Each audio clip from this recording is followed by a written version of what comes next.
This is normally the session of death at about 6 o'clock in the evening.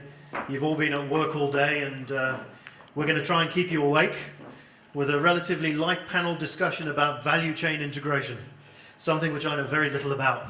But my esteemed panel are going to bring their experience. So the panel on my left will be giving their valuable insight and experience to the topic at hand. I'll allow them some time to introduce themselves.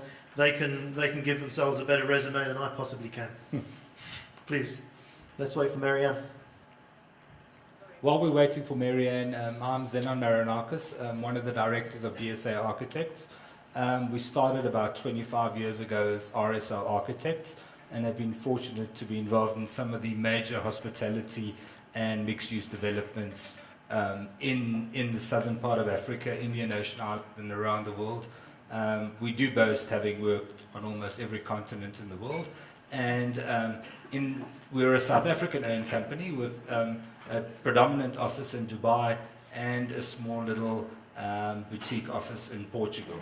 We also have regional offices in Serbia and Azerbaijan, and always dabbling around with the possibilities of further Middle Eastern locations as well as Africa.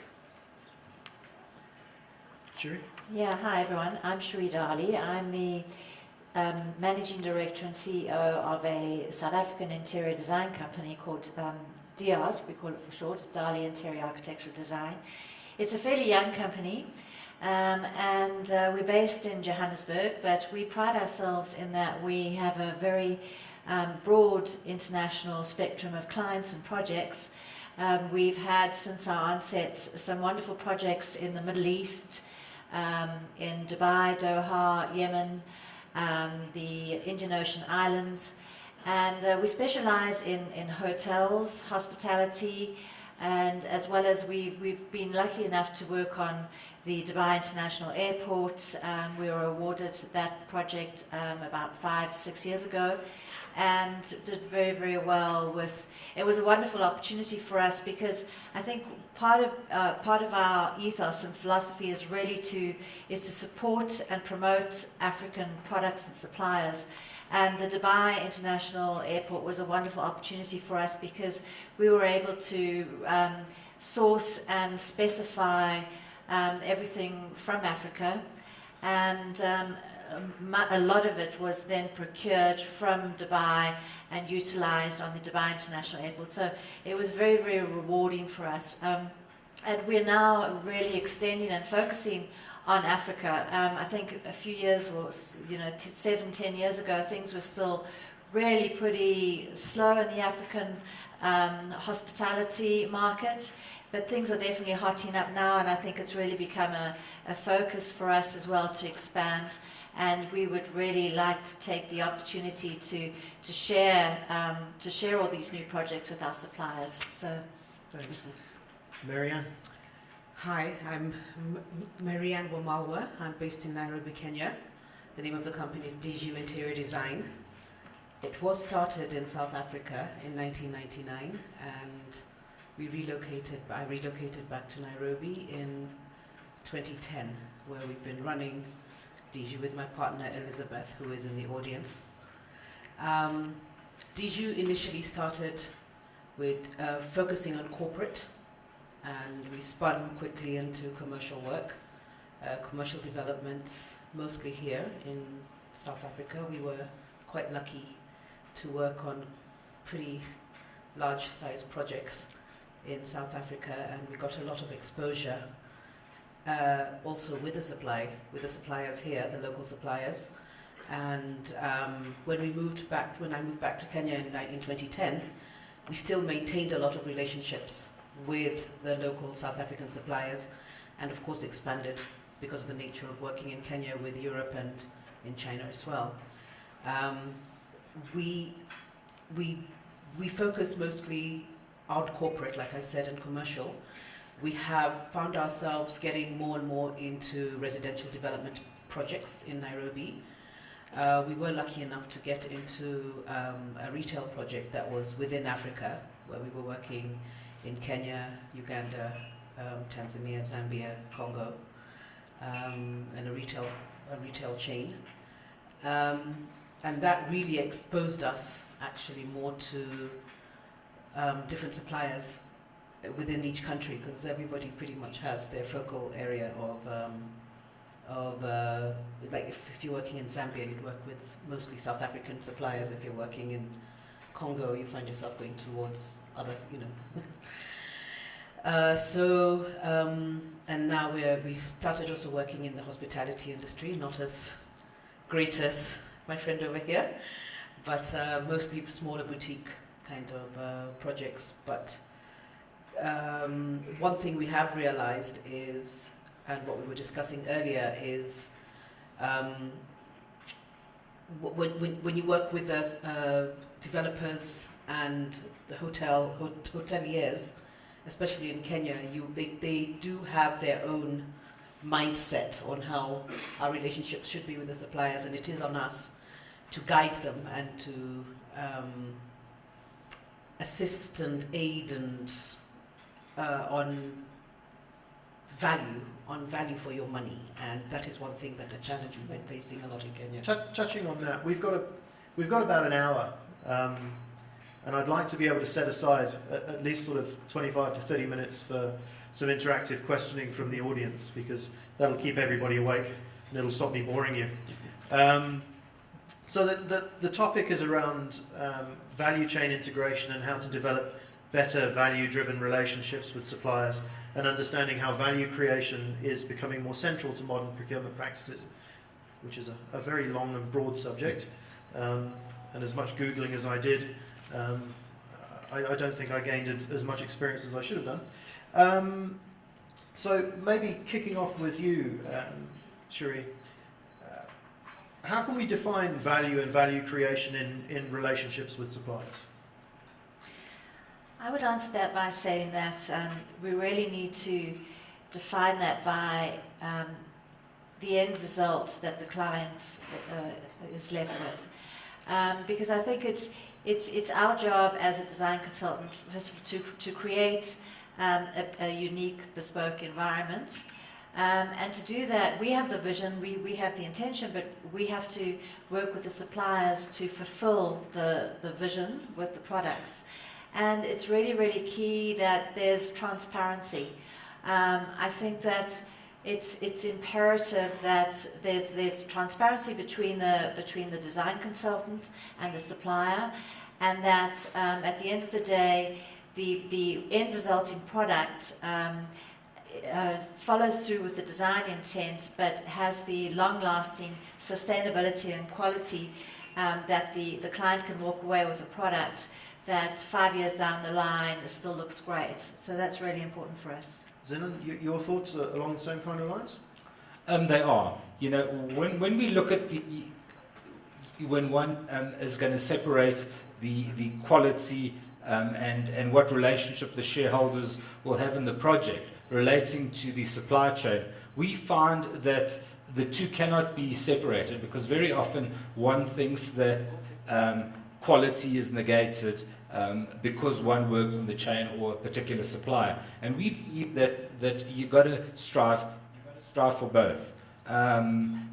Relationships that have the relationship between suppliers and the stakeholders have quality and price relationship. There's no doubt, specifically in the construction service related industry, that your subcontractors or your suppliers will price according to who they have to work for, the timelines and the methodology of the people involved. So I think that is critical.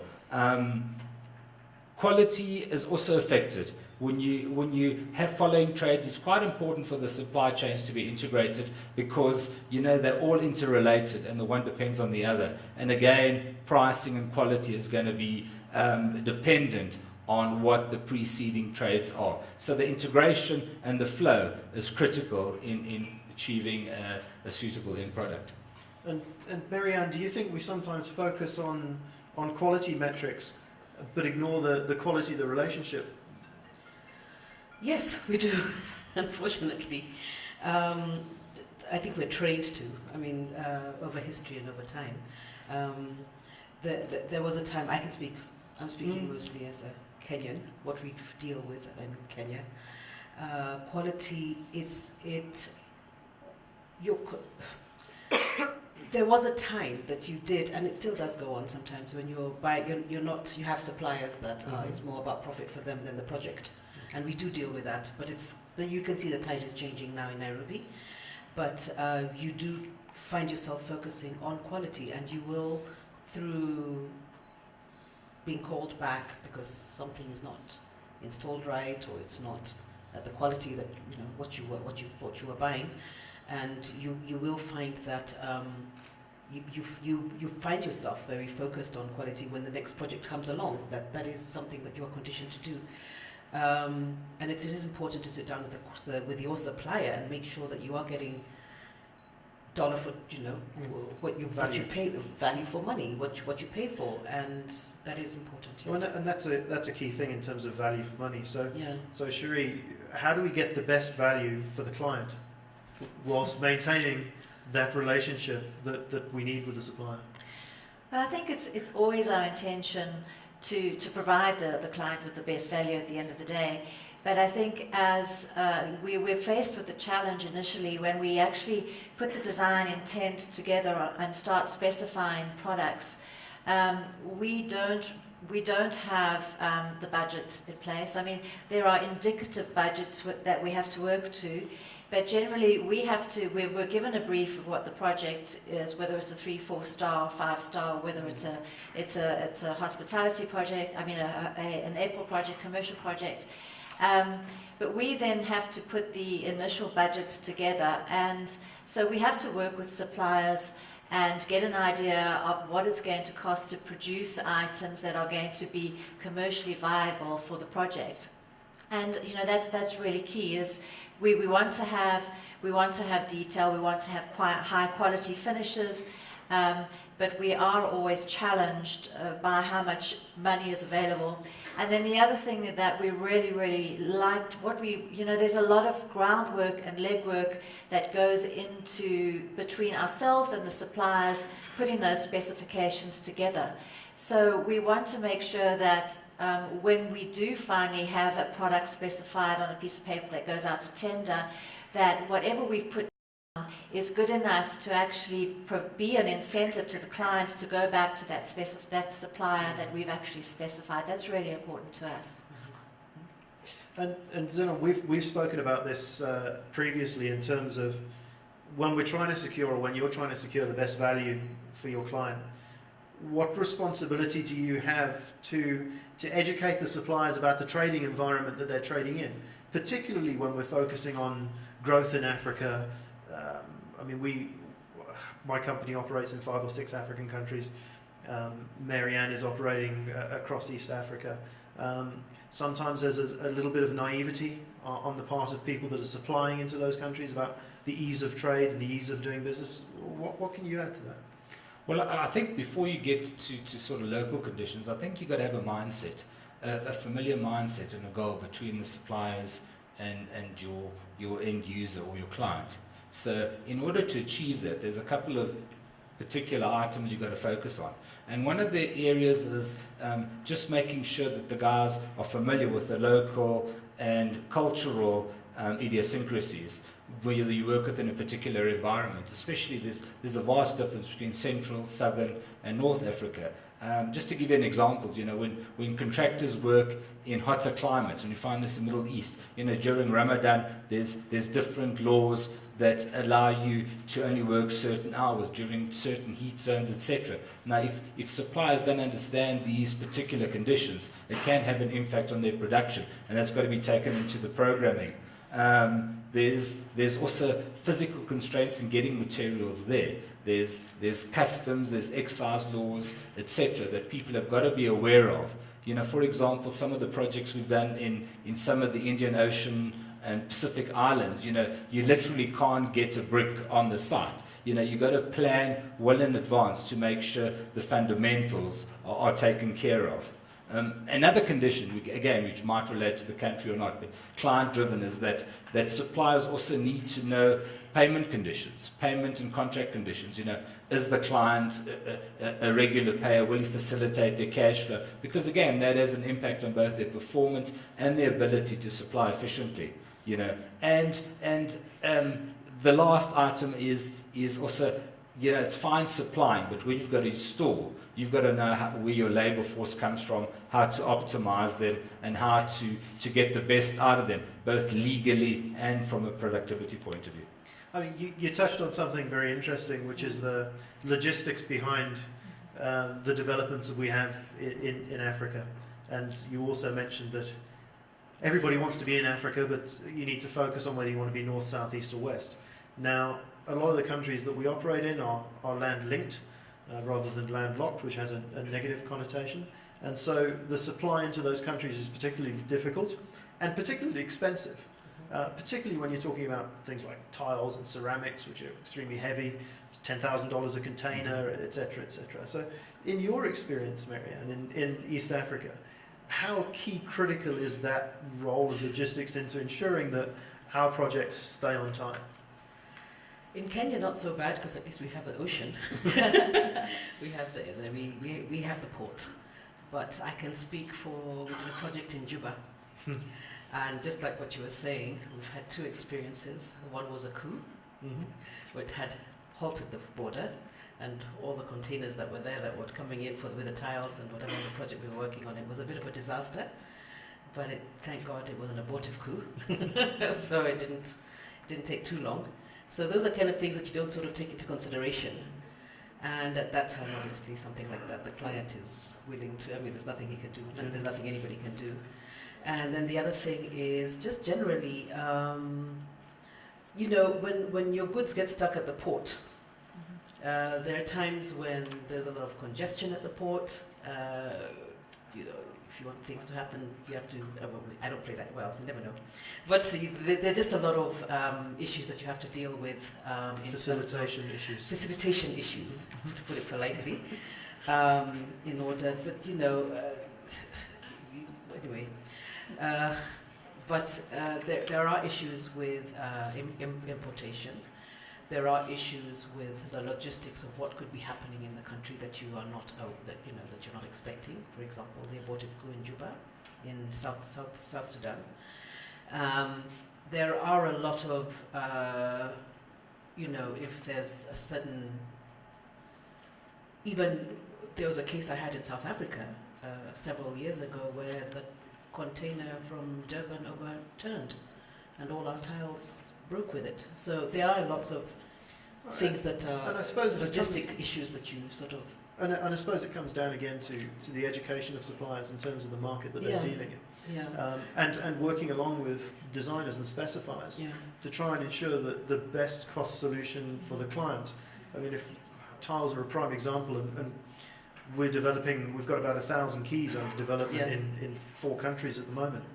And you can only put 800 square meters of tiling in a 20-foot container. And one project we're doing 9,500 square meters of tiling at $10,000 a container and 2 months delivery. I mean, that is enough to break the project with some of the stuff that we deal with. So, I mean, how closely do you guys work with suppliers in trying to get the specification right, but also trying to ensure that works from a logistical perspective? I think it's really key. It's something that we look at from the onset of a project.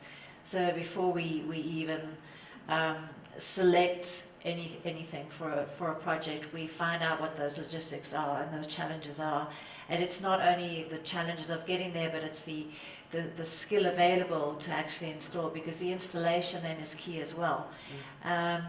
That's why so often when we look at designing, for example, things like vanities, trying to get them manufactured as whole pieces with the case goods, the top, etc., so that it's basically a unit that can actually be installed once it arrives, because you lose so much time in your program with the logistics of the transport process, and no matter how well you plan something, there are always hiccups, irrespective. And I'm sure that's key critical when it comes to that, making sure the design is right, as Yeah. you rightly said, so that you can get the vanity coming with case goods, getting the installation right, as Zinon mentioned earlier on, and having the right installation team. And then it comes back to that value chain and the relationship that you have with the suppliers, and that when that project is done and handed over, and it's in Juba, Yeah. what is the after sales like? What is the backup like? What is the support like thereafter? And key critical is the heart of house stuff that we deal with. It's kitchens, it's laundries, it's that kind of stuff. I mean, that is critical. What are your thoughts on that, Tim? Well, on that, that's where you got to pick the suppliers perfectly, and we're fortunate that most of your operators have a bit of experience in those environments, and we do get guided, because we can specify to a certain extent, but we do not maintain and operate that equipment. So again, for us as design consultants, it's important for us to sort of get to know our operators and the end users, and make sure it's something that has longevity and does have the after-sales service that one will need to maintain a particular product, whether it be a lift or replacement tiles or washers to taps. It's very important. Or curtains and rails, and that's key critical for us. There are no spares available. That's vital. Absolutely. Now, we touched a little bit about educating suppliers. How important is it to start educating clients and getting them to move away from that price-driven mentality and move into quality and the strategic value of the supplier to their organisation? Marianne? I think it's very important. It's very important for the client to realize that, again, like I said earlier, value for money and quality assurance, in the sense of 20 years from now, you're not going to have that tile faded. You're not going to have that tile, the fabric, dead. That whatever, whether it's a development or whether it's a hotel or whether it's your home, that it still looks, and you're not, whether it's your sanitary units or especially when it comes to mechanical and electrical, you're not constantly replacing or repairing all the time, and those add up. But the costs add up. But when you do get your quality up front, that's it. You're not going to do any replacements. The I warranty is really important. And again, it comes back to that relationship that you have with the supplier, because I know that, for example, we were speaking earlier on where you've designed, you've specified, you've gone to tender, you've spent time with the relevant suppliers, you've built that relationship, and then your client's taken your bill of quantity and he's gone to Guangzhou and he's gone to go and buy it for half the price. How do you control that process? Unfortunately, that's something that happens really often, and it puts us in a very difficult position, because I think suppliers look to us to really sell their products, and they're incredibly disappointed and annoyed with us when the orders don't come through. And it's unfortunately something that is not very often under our control. But I think what we can do is our job, once we've got the design, we've sold the design, our job is then to sell the products to the client and actually really promote a level of trust with them, so that they actually feel secure enough that the specifications that we are providing them are something that they can count on. And that's why our specifications are also very stringent. We have, my designs go crazy because there are probably 2 pages of instruction to come with every single specification, and it's there for a good reason. It's there to protect the supplier, because if it is a situation where the client goes out and tries to find an alternative, for them to meet those specifications, it's very, very difficult. But then I think it really is key that we have an enormous trust relationship with our suppliers, and that's something that we really build enormous amount of value on. Zinon, do you want to add on to that? Well, I think a lot of it as well is as design professionals as well, we've got to, especially in commercial developments, we've got to specify correctly. You don't over-specify, because I think that is where your client starts taking things into his own hands and starts looking at alternate sources. So if you've got a mid-level hotel, you specify accordingly, and you don't introduce a top-end supplier into a project where it's inappropriate. So I think that's quite important, because at the end of the day, the client wants value for what he gets, and they're going to push that envelope. But it's us, as the professional team, we've got to ensure that the client's expectations are managed, he's realistic about it, so we do have the unity between the suppliers and the end user to create a product that they're all happy with and they can support at the end of the day. Okay, great. Look, I think at this stage we should open the floor for some questions, because I'm sure that you guys have got some input. Could we have a mic onto the floor? Have we got any questions for the panel? Nothing? Excellent. All right, I will hand over the mics to you. One second. This one over there. Yes. Good evening, my name is Suresh. I'm the Chief Finance Officer for a company called Rugs Original that's based here in South Africa. We have 18 retail stores and a wholesale and e-commerce presence as well. My question revolves around two things. One, with regards to what you guys were speaking about in terms of quality assurance. The nature of the product that we sell is flooring, and it's carpet based, it's wall-to-wall carpets, it's rugs, Persian carpets, etc. So in terms of the nature of the product, what do you guys look at in terms of quality assurance? Because the lifespan of each of these different rugs, they vary. From a Persian that could have a lifespan of 30 years to wall-to-wall carpeting that you're going to use in your hotel industry. In terms of just quality assurance, the lifespan of the industry that we work in, and in terms of what we supply, and then in terms of how deep is the level of involvement from architects in terms of the finishings that are needed. Now, obviously once the entire project is completed, you guys are going to look for finishings, and that's where the rugs and the carpentry and things come in.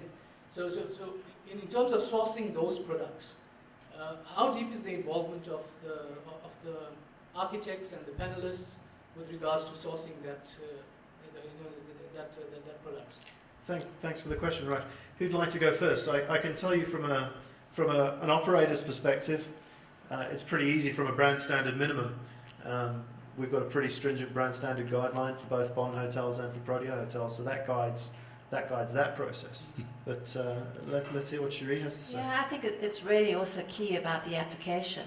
Where the product is going to be utilised, and then obviously their specification requirements that we have.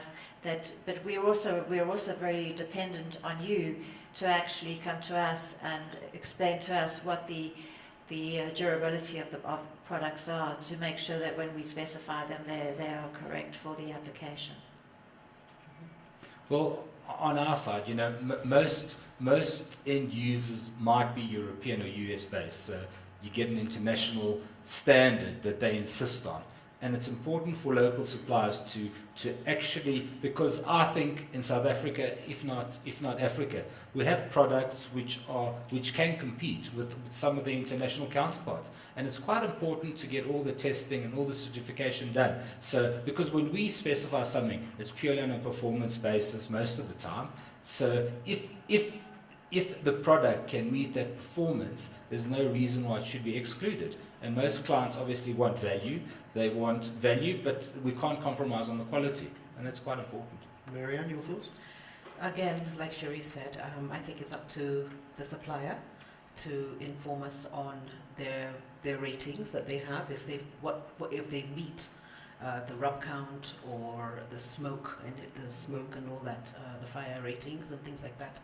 If they meet the ratings that most of the hotels, most hotels, international hotels, have their ratings, and it's up to us to explain to our clients in Kenya, for example, that they do meet, that the person meets.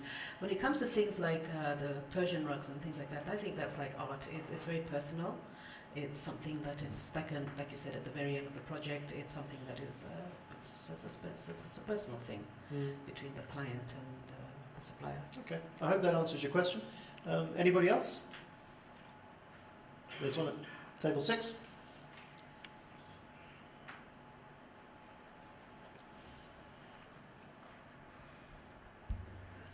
Hi, I'd just like to ask a crazy question. What's the relationship like, and what's the changes in the relationship between the designers and facilities people? We know historically there's been a bit of a lift. Now earlier you guys started to bring the FM guys in to the project. We're always banging heads. We want it to look great. They want to make sure it works. Well, I think I expand on that. I suppose that's what we as the client want from both of those professional parties. That it looks good and it works and it's functional for years to come.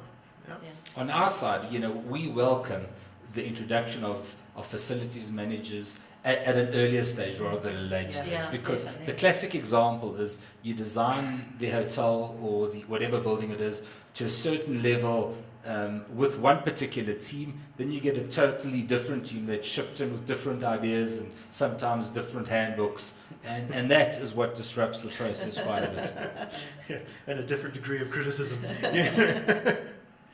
Anybody else? One right at the back there. And one thing I forgot to mention, Stuart, usually there's a bit of amnesia between the two teams. Short-term memories. Huh? Yeah, I think the important thing is that at the end of the day, when the project is complete, that we all end up as friends, because we've achieved both sides of the I don't have challenge. any friends. Yeah, sorry, there's a question at the back. Thank you. So, Trevor Hart Jones from a company called Conian. We're a technology company, and I'd like to maybe argue a point in that we find. Hear me fine? Yeah, carry on. Sorry. Yeah, we can hear it. So we find that interior designers, architects, and so on tend to be.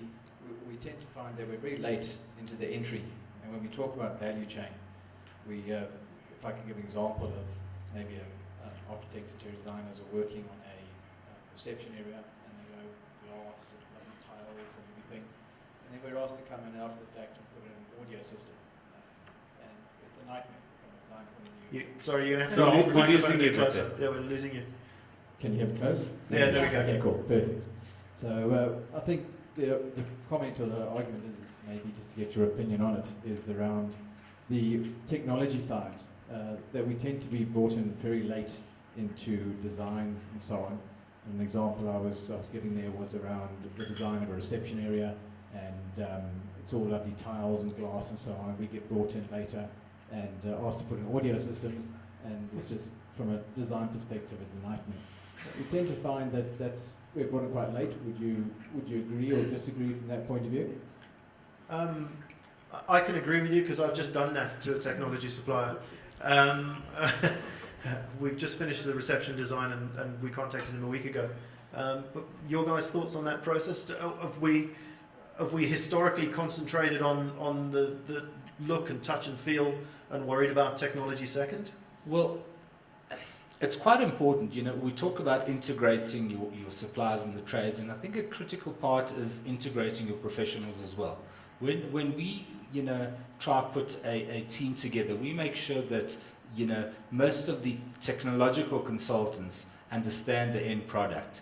And when it comes to audiovisual or technical, we just find some of the service and electrical consultants have to have an electronics or audiovisual department, if not a separate specialist that at a very early stage interacts with the client's IT, because the IT reticulation in itself is quite a complicated process, as you can vouch for, Stuart. Yeah. So that's important, that the client standards and needs are met, And in addition to that, you know, the guys are quite preemptive in understanding what the idiosyncrasies are for point of sales, reception desks, etc. So we find in our areas, we do try to pick that up quite soon.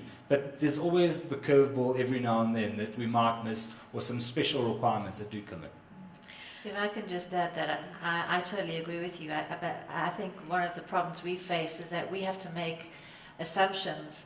You know, when we're in the conceptual stage of a project, we already start identifying all of the electrical points, etc. But when it comes to things like AV, those are so client specific. And very often we work with projects where the operator is not on board yet. And so we can only make assumptions. And then it's also something when they would then go out to tender for a supplier, and then the supplier then would come in and give the specifications and the recommendations. And by then we've already completed the construction documentation. So it is a problem that definitely occurs on projects. Yeah, I mean, we find that as well as an operator, that, as Zenon was saying, that so often as the specialist operator, we're brought in as the third or fourth party, and then have to rip everything out and start again because it just doesn't fit the brand spec. And it's really key to get the client to understand he needs that professional team there from day one, including the operators. Wiring the reception desk is the least of our problems. When you've got a whole kitchen to design and you don't know where to put it, that's a little more tricky. No, I think well, one thing that we do at Dijou, we do try and spec everything, and we do try and make the client aware of AV sound. Like you said, if it's the point of sale, we try and get everybody on board, mostly because of the budget. Because sound is not cheap. I mean, doing the wiring and bringing in all those speakers, and everybody wants the iPod wired house. So, or the, Well, that's the technology's gone that way. Everybody expects in a hotel room what they have at home these days. Exactly. So, so what we do try is we try and get that on board in the beginning, so that, especially because of the budget, and of course the timing. We have a question on table 2. Well, while we're waiting for the microphone, I'll be a bit of an Asian provocateur. How easy is it for you guys, and particularly from an interior design perspective, to deal with South African companies from an export and understanding export perspective and speed of response? How do you find it in comparison to Turkey, Europe, China, Malaysia, for example? Our experience has been it's really been good. I think that South African suppliers really do deliver in most cases, and we've had incredibly positive experiences. Again, I think it's just the logistics of once the products have left the shores here, and then what happens to it afterwards is really the challenge that we end up with. So they're competitive from a... Absolutely. Your experience the same, Marianne? We've just finished a project, we're finishing a project in Maputo, and we find, the close proximity lends, encourages us to try and use most of the suppliers from here, and also as we know, most of the regional offices of national suppliers work through South Africa. And we find the delivery is great. We just find a bit of a problem in trying to get local licenses, and obviously each country protects its own local industry. So if companies can get that paperwork sorted out, it would facilitate that a lot better from an installation point of view, because supply there is not major problems. On our side, I have done projects where it's completely, almost literally, everything has been supplied from South Africa. And the advantage with that is the time. If it's lighter weight materials, those are air freighted within days. Yeah. If it's on ship in 2 weeks, we've fitted out a complete commercial building, ordering everything from South Africa, from lighting to tiles to... And is that something you've seen transition over the years? Has it got better? Then there was the Guangzhou Uh-huh. fever. Yeah. So, but that takes time now. That's the 6 week, Yeah. 12 week, depending on plus, whatever importation. To be honest, lately, I mean, I've been eventually the costs are all, if you're going to count apples for apples, you're not really saving much, No, we- depending on where you're getting it from. We've done the same exercise. I mean, You know? we sent FF&E out to tender for a new 150 key unit.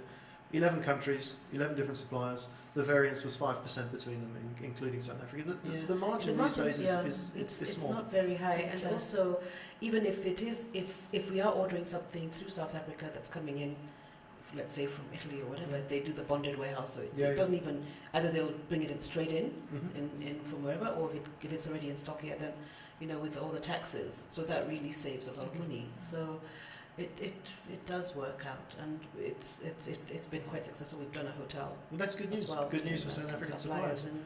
and A question on table 2, and then there's another one on table 4, and then table 3. Hi. Am I on? Yeah. Hi, my name is Margaret Kibe. I'm with Bahati Ridge in Kenya. I'm the client. Mhm. So, as a developer, the reason I am here talking to suppliers directly goes to everything you, as the designers and architects, are talking about here, and the challenges that we face as developers, especially in Kenya and I'm sure other countries. One of our biggest issues is why I'm here is direct procurement. Now, as opposed to asking the architect or the designer to procure this stuff for us, why am I here? It's the disappointment with suppliers. The lack of integrity we also find with suppliers. So, great disappointment as a developer to complete projects on time. The projects I'm going to talk about ours, great disappointment in quality procured on our behalf. So this is a challenge, and this is why I'm here. So this is more of a comment to agree with what you're saying, how incredibly important it is for us to be working together from the very beginning. Working on 2 projects, aside from Bahati Ridge, I'm working on in a more higher end project, and I'm here with my contractor, and we started with everybody from the very beginning. Let's all sit on the table. And as a client, I've learned the hard way as a developer, the hard way to start from the very beginning with absolutely everybody. Yeah. So that is what I am doing here, as much as I shouldn't really be here telling you guys what to do. But I just wanted to get some sort of confidence as I move forward as the client. So it's basically a comment, and to agree with what you're saying. You're all very critical, but sometimes us, developers, get really let down by suppliers. That's why I want to talk to you all directly. Well, and I suppose as a developer, it's a very personal thing, and often we may be a bit divorced in the process. We have so many projects on the go that you end up as just another development. So we understand when you want to take over and do it yourself. But we do have a procurement arm. You can talk to me later. Well, Stuart, that's what I was going to say. It's quite important that, and again, we cannot comment on the experience. Some developers have got it down to a T, where they've got the channels and everything sorted out. Others, it's their first time they're working in a particular industry. So I think it's quite critical to have the right guys on board to guide you. If you're going to supply or procure from a particular country, make sure that the person who's sort of facilitating the project has some kind of contact with that base country to do a bit of a study, understand who the reliable suppliers are, who they're not, etc. And that's quite an important factor in the whole development team, Yeah, to make sure everything gels. It is. Actually, It's that due diligence process. I mean, Absolutely. I've noticed in probably the last 10 years, every man and his dog is suddenly a hospitality procurement specialist. Never been involved in the industry, but he's got Alibaba. He's got an Alibaba account, and he's been to Guangzhou or Foshan twice. And that's what we're coming up against all the time. I actually hear what Margaret's talking about when she talks about integrity. That is like when you were talking about earlier about the quality. integrity in suppliers is really important, because sometimes you do rely on them when you're saying you want A grade tile and you're getting C grade tile at an A grade price. You know, you're the one who's stuck, and we don't really go around, you know, testing. We don't even know how to test. So it is important that you do have that good relationship with your supplier, and you make sure that you are getting the quality for your money, especially for developments, because especially if you're developing to sell, it's your integrity, it's your reputation at the end of the day Right. that Hopefully, it's questioned. as a procurement specialist, you're wanting to develop a long-term relationship with Exactly. any developer. Exactly. It may be the first-time development, but I'm sure that there are others on the cards, Yeah. and you want to be involved in that process for the long term. There was a question on table 4.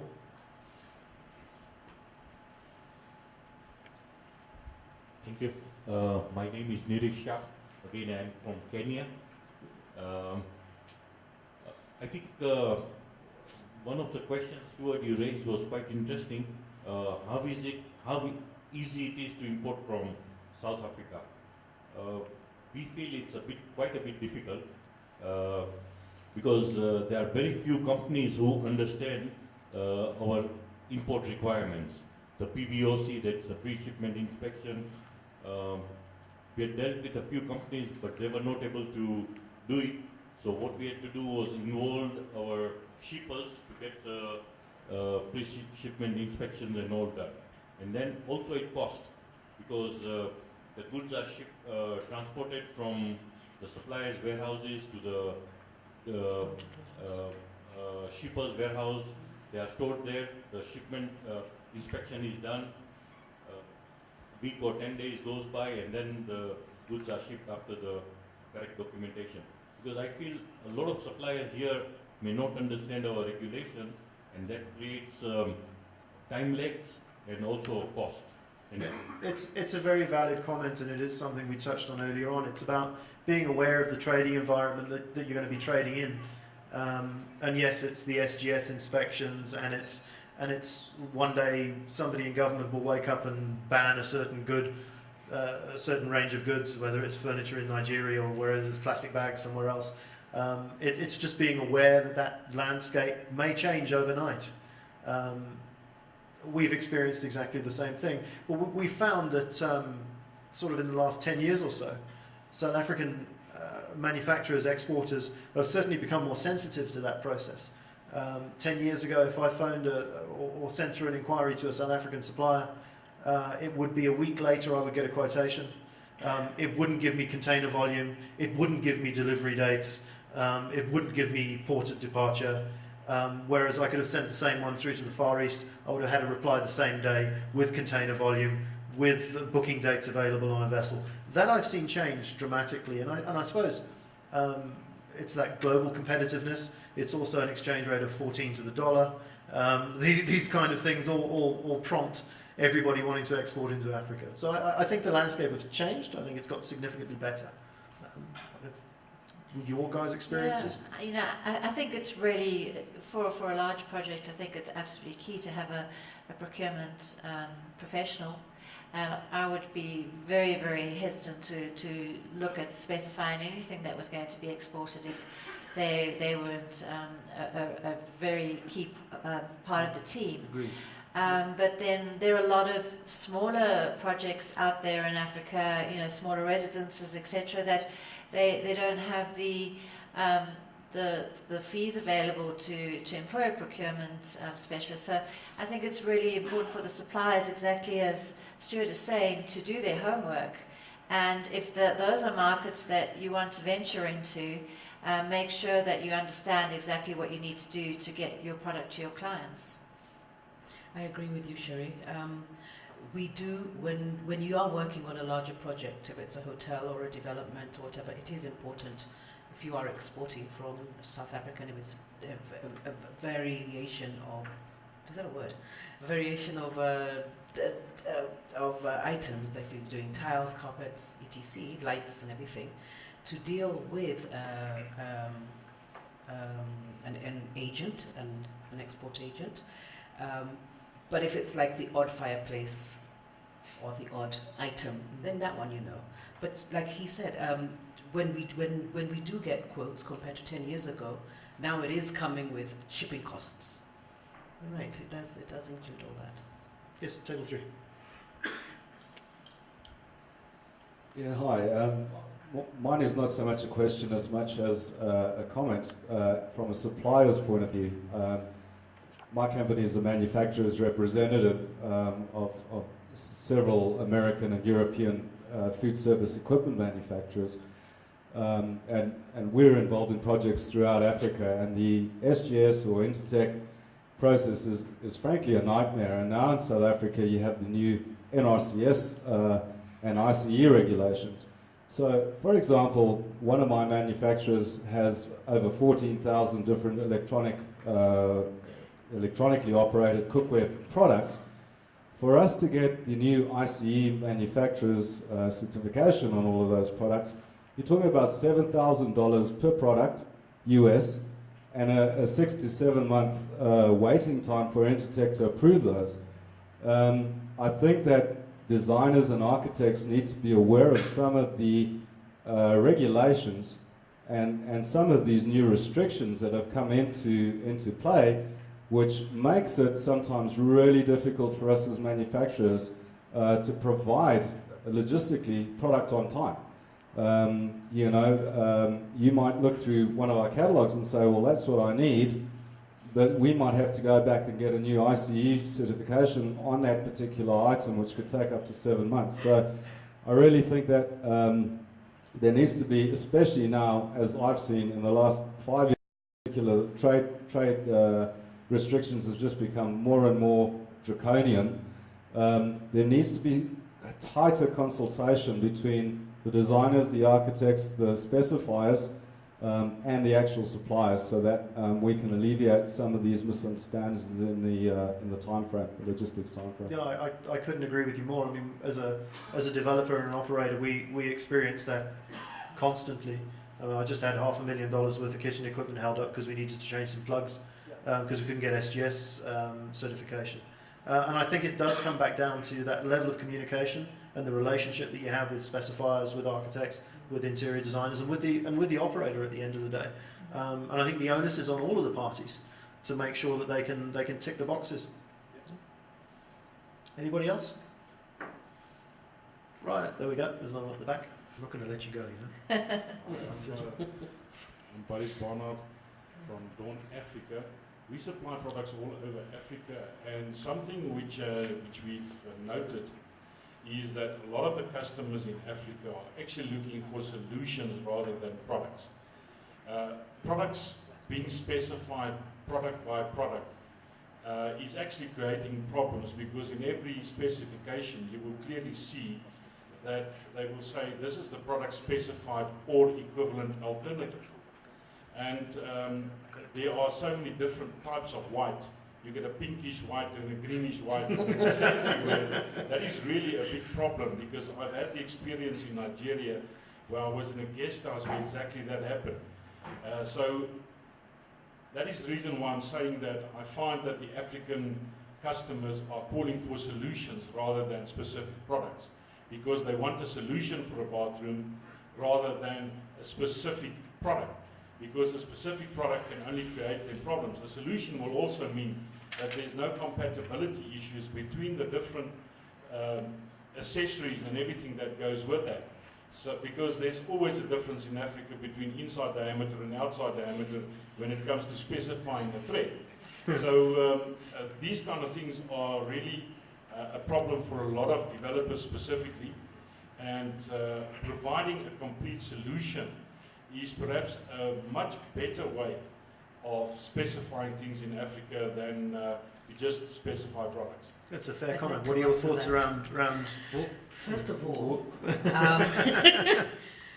all, one thing I noticed when Diju was here was constant reps coming and educating us as designers on their latest products. We don't have that in Kenya. I mean, it's now starting. You'll have Ali Bai Sharif coming and Yeah, showing yeah. us on the latest Or what's Cola coming happening in. with Coca-Cola now coming in. But that's because we complained. Yeah. We don't know what's out there. And sometimes it is on the suppliers, owners, to come and introduce themselves to interior designers and to architects and say, this is us, this is what we make, this is what we produce, this is what we supply, and these are the ranges, and these are the sizes, and these are the options, so that we turn around and help the developer make those kind of decisions. But we can't guess it from Google. No, I can, You I know, can, so- I can understand, and I can see a Yeah. war starting to brew here. But you're quite right. I mean, and I appreciate, as a developer, yes, we're always looking for a solution. But also, as suppliers, everybody wants to be in Africa. Africa is a great place to be. But Africa demands time, and it demands commitment, and it demands investment. And it needs you to have regional representation and a regional office, and you're not going to make any money for 5 years or 6 years until you've gained footprint. And the people who have realized that from a supplier's perspective are now the people that are being successful in those markets. Somebody, you mentioned Cola. They've done exactly that. They've opened an office in Kenya, they've opened an office in Uganda, they're servicing the region. And other players are starting to come along. Corporate, a lot of the companies, a lot of in sanitary, you are seeing now. But 10 years ago, nobody knew what a consumer particularly when you're system was. specifying to our industry. Yeah. When I've been in East Africa for 11 years.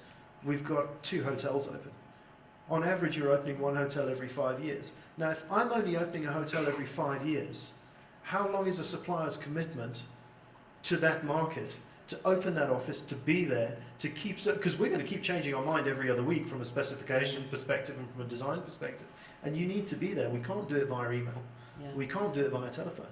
What are your thoughts on that? Yeah, I think that, that's why, just reverting to my earlier points about how important the specifications are that we produce, and the reason that they're so detailed, so that kind of thing can't happen. It can only be one white. But one of the challenges that we face as designers is very often the level of specification on the products is not available from the suppliers.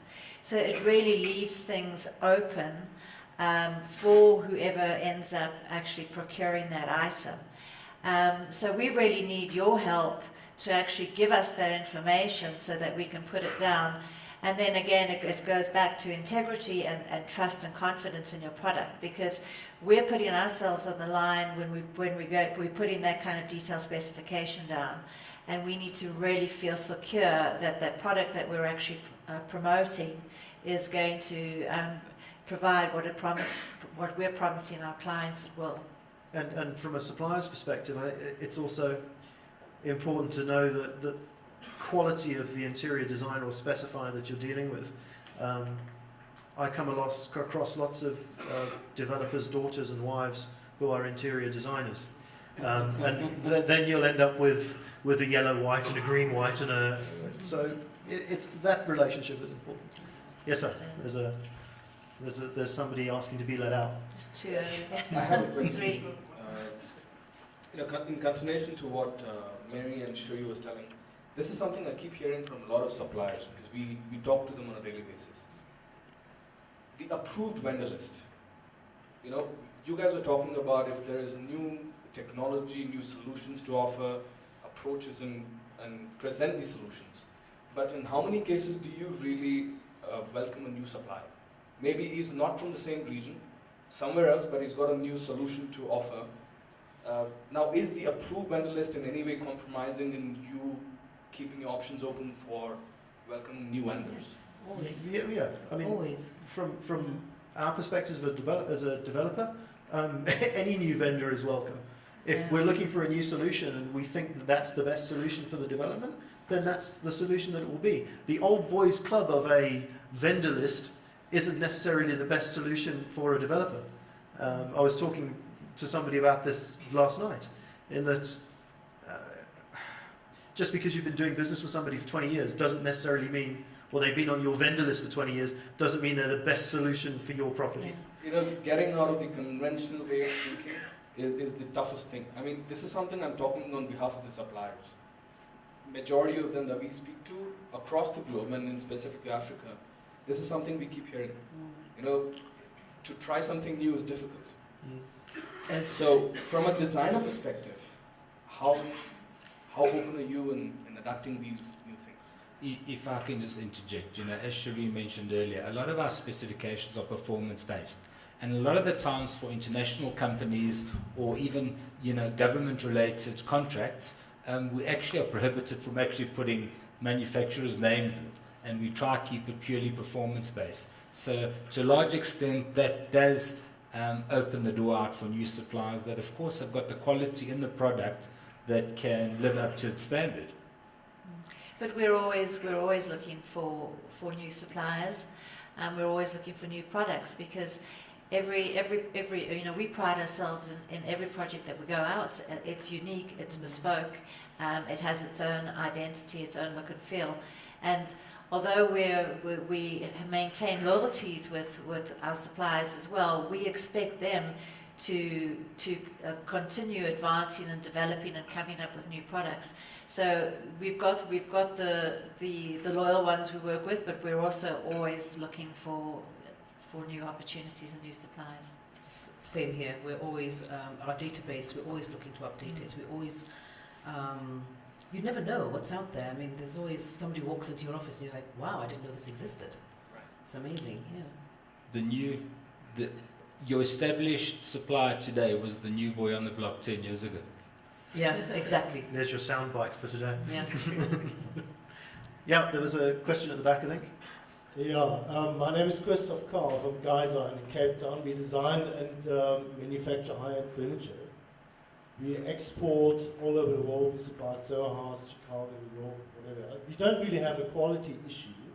However, we first of all want to thank you to people there in front actually mentioning, talking about design, the importance of value and price, the connection of quality and price, because it's very often neglected, and as mentioned, sometimes specifications are overkill and are way beyond the client's budget, which resulted in our specific case in copies of our products. We've been specified for projects, and then the client didn't have the budget available and went out and trying to make a copy, with obvious results of, you know, poor quality.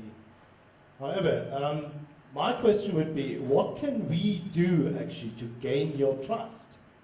How does one gain the trust you're talking about? How do we get into your supplier database? What would you like us to do? What can we do for you? How would an opportunity look like? Because we're talking about gaining trust, having trust in the product, having references, building up a reputation. How can we do that for you? That's a great question. Well, I'm sure the ladies will touch the furniture part of it a little more succinctly, but from our point of view, we're always open to new suppliers of whatever material it is, from, you know, skirting, power skirtings to window wall glaze systems. So it's a matter of getting out there, being visible, promoting yourself to the designers so they are aware of what you can deliver, and substantiating it with the necessary quality assurances to assure us that it is a first-class product. And I think, you know, it's very important for us to be able to see samples and examples of if you're talking about high-end furniture, we would like to be able to see some of that, and we're very, very happy to come to your factories and have a look at what you're producing, and then include you in our specifications. I mean, if we're happy with the quality. It's the same with, I mean, we'll always do a factory inspection. We'll always go and have a look at the product in another environment. Yeah. We'll always do a bit of wear testing depending on what it is. But yeah, foot in the door is always the hardest thing, I suppose. I mean, proof of the pudding's in the eating. Once you've Yeah. done one project and you've taken that commitment with the supplier and they've proven themselves, you'll use them again. And I think references are also really important. I mean, we can't detect latent defects. So if you've got a beautiful furniture piece in your showroom and we specify it and it falls to pieces, we're not going to be very happy with you. So if you've got some references of projects that you've actually been involved with that we can actually chat to the clients, we're more than happy to do that. I think the general feedback is that we're all open to receiving new suppliers. There is no set vendor list anymore, or that has started to fade away, certainly with the volume of global competition. So I think it's a lot easier to get in the door than perhaps it used to be. Yeah. It's important if they have a showroom, so we can go and see. And like Shirley said again, references. Yep, there's a few more hands going up. From my side, my name is Andrew. I'm a quantity surveyor. Listening to what we are touching now, citing more especially to the suppliers, the key thing now it's mainly on the rate of return from the developer. With everything said and done, the design being good, the design being looking beautiful, it still has to make a good return for the developer, and that's where half the suppliers who are sitting here can gain a bit of knowledge on how do they price themselves competitively so that the developer who have done one hotel could repeat the same rate of return which he have anticipated or seen in hotel number 1, repeat it in hotel number 2. I heard you said there's a model of where you will be opening hotels maybe every 5 years. Your rate of return will determine how you're going to change or change in specification. And that is critical, that's key. If from design point of view, we don't know the cost of what the new materials are, there are going to be a lot of variation, and then the hotel might not work at the end, or the retail development might not work at the end. If it is office, the same might not work at the end.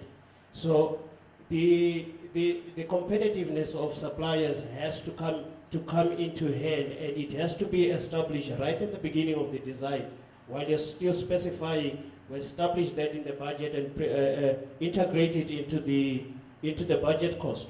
Because if the budget is based on historical data and then what we end up building is something completely different to what was budgeted, they were going to have a very unhappy developer when we complete the development. Well, I suppose it all comes down to getting your planning right. As a developer and an operator, the first year of a development is spent behind a desk. It's not spent with interior designers, it's not spent with architects, it's not spent with anybody else. It's making sure you've got the right market survey, you've done the independent feasibility, you've run the numbers, you know what this development is going to cost you, and then when you go to the architect, when you go to the interior designer, you say, that's what it is, and I'm going to give you 5% either way. That's key critical. You can't go in with a 50% variable. It's also important to note that when we go through the selection process, we always go for comparative selections. It's not a situation that we will zero in on one particular product and say, this is the one we're going for and the only one. And to ensure the competitiveness in the industry, we make sure that we get 3 or 4 or 5 or 6 options from various suppliers. So there's always the opportunity there for the suppliers to actually come in with a product that's viable for the project. But on a more global scale, just going on what Stuart says, planning and the amount of pre-preparation you do is quite important. And one thing for us as design professionals is also transparency, is knowing what we've got to work with. We find quite a few developers, the budget changes from month to month. So it takes the guidance away from us and actually being able to specify the correct product for the application, at the correct price. That's quite important for But, us. that transparency of the budget process and that variance in budget, in our experience, comes right back to ensuring the funding requirements are right in the beginning. It's making sure the feasibility was done correctly. It's making sure that the developer has access to debt. It's making sure he has the right equity going in. If you don't get that right in the beginning, you do end up with that variance here and there because, well, where's the money going to come from? Comes down to planning. Yeah. And having a good cost consultant who can guide you throughout the whole process is critical. We can't emphasize how it guides us as designers in specifying and procuring the right product. Yeah, especially if you're given a budget from the beginning, then the project will run smoothly. Yeah. But if the developer does not know what their budget is at the beginning, you don't know how to spec, how to what direction the design is going to go. What we So- often find happens is you'll have a first-time developer who's got a great piece of land, city centre, decided his mates told him hotel business is the hotel business you need to be in, you make lots of money in it. So off we go, we're going to build a hotel. His cousin, nephew, auntie has done the third-party feasibility, knows nothing about hotels, has prepared the budget, and has submitted that to his funders. That's his business plan. We come in as an operator, you guys come in as architects, you'll come in as a designer and say, well that ain't going to work. And that is a common occurrence that we find happening, and that leads back to those time delays. Back to the drawing board. Back to the drawing board. And I think the biggest challenge that we face, and it happens so regularly on so many of our projects, is we're given a budget to begin with, and then when it gets to having finished all the specifications, the value engineering comes in, and by then all the work is done, and suddenly everything has to be value engineered, and we've just got to cut. And that is just such a typical process that we face. And then we go back to the thing about transparency. We need our developers and clients to also be transparent and let us know from the beginning what is they can available afford to do. Yeah. I think we've had a pretty good session actually. I'm not sure if you guys have got any last thoughts. I think it's pretty much summarised. I think we discussed most of the issues. And What I think we've learnt is that there needs to be a little bit more communication between suppliers and specifiers and architects. A little bit more acceptance of new products onto the market, perhaps by the people involved, and the fact that because we're competing, South Africans are competing in a global marketplace now. You need that level of responsiveness. There needs to be that understanding of the trading environment that they're operating in. But yeah, thanks very much, guys. Thank you. Thank you. Thank you.